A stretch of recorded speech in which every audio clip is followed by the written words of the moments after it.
Welcome to Chapter 3, Coils of Eternity. The sun bleeds across the farmland, painting the sky in hues of fire and bruise as you trudge through the dust. Boots heavy with the weight of another day's labor, the air is thick, humid, laced with the scent of earth and wilted crops, clinging to your sweat-soaked skin.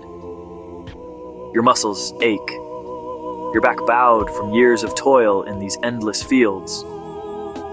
You're Jacob, a man who spent decades breaking his body for a dream that never came. A farm that was supposed to be your legacy, your redemption.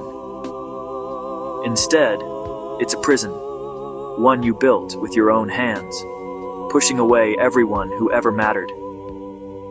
Your daughter's face flashes in your mind.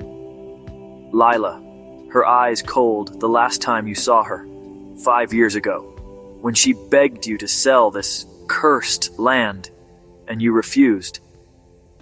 "You're killing yourself, Dad," she said. You didn't listen. You never do.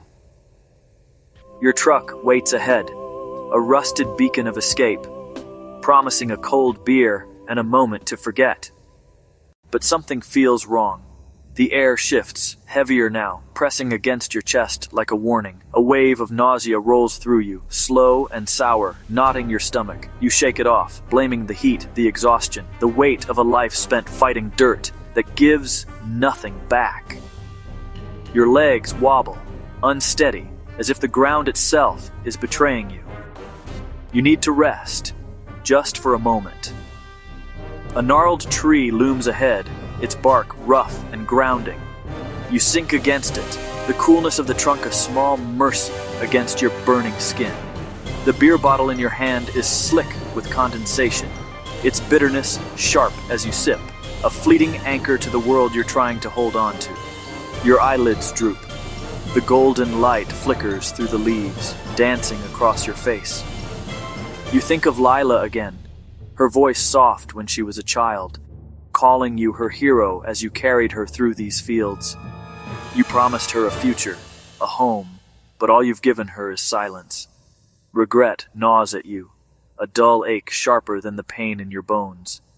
You should have called her, should have said you were sorry, should have sold this land and built a life with her instead of clinging to a legacy that's nothing but dust. The world tilts, your vision blurring, and you tell yourself it's just fatigue. Just one breath. Just one moment to rest. But the silence thickens. A whisper of movement brushes your leg, so faint you almost miss it. Your eyes snap open, heart stuttering. The air feels alive now, watchful, as if the earth itself is holding its breath. You scan the ground, the shadows lengthening as the sun dips lower, but there's nothing. Just dirt, grass, the glint of your beer bottle. Then it comes again, deliberate, a slow drag across your calf, like a lover's touch turned sinister. Your pulse spikes, a trapped animal clawing at your ribs. You lean forward, squinting into the dusk, and that's when you see it. A ripple in the grass, a sinuous shadow uncoiling, vast and patient.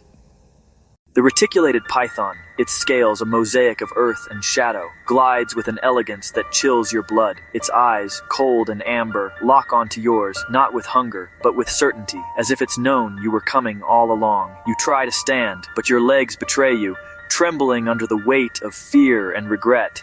Run, your mind screams, but your body knows better. The python doesn't rush. It slithers closer, its body a living rope, thick as your thigh, stretching longer than your truck. Its tongue flicks, tasting the air, tasting your fear. Its heat-sensing pits locking onto the warmth of your fading resolve. You clutch the tree, bark biting into your palms as if it could anchor you to a world that's already slipping away. You think of Lila's last letter, unopened in your glove box, her words a plea you couldn't face. "Come back to me, Dad." You didn't. You chose this land, this solitude, this death. The python coils, its movements methodical, a ritual older than your farm, older than you. It brushes your ankle, its scales cool and dry, a promise of what's to come.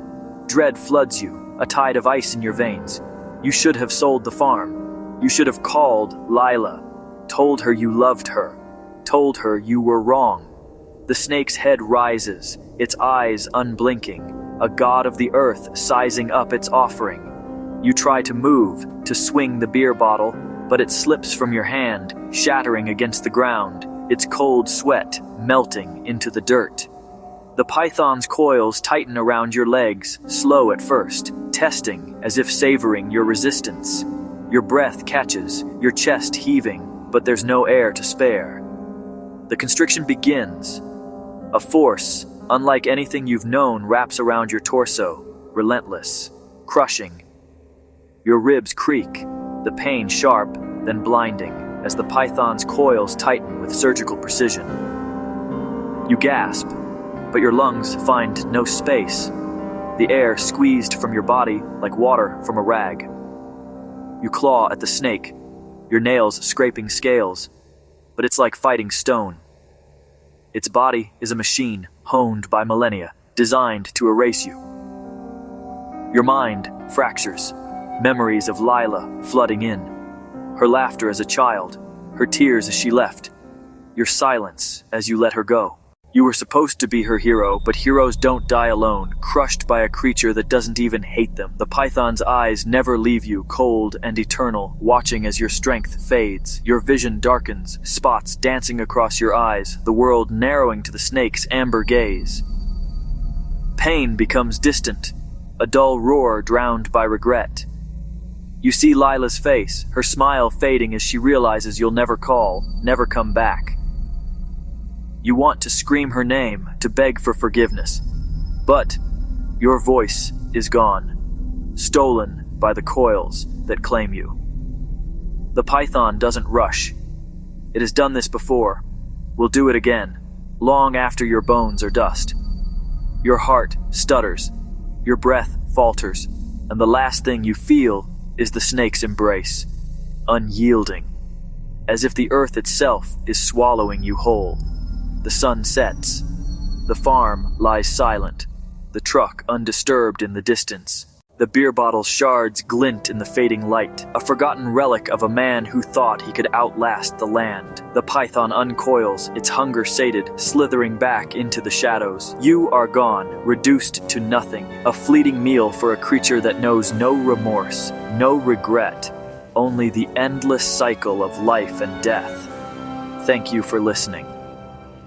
If you enjoy dark mysteries, supernatural horror, and stories that stay with you long after the last word, this series was made for you. Don't forget to like, comment, and subscribe to Beyond the Nightmare Echo for weekly uploads of new chapters and haunting tales. Stay curious, stay cautious, and stay alive.